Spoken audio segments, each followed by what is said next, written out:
Ako yung type ng tao na hindi ko kailangan mag-antay ng mga special occasion para magluto ng mga pagkain na gusto nating kainin, mga langga. Ako gyud ng lutuon kung gusto ko mukaon ba.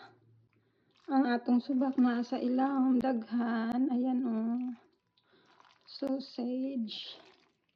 Simpleng kuara ni siya, simpleng spaghetti ra ni siya, mga langga, ha. Dili gyud ni ingon nga pinabunggang spaghetti, hindi. Kuan ra gud, simpleng lutong bahay ra gud, nya ikaw ra puy mukaon ba. Ikaw ra puy mukaon.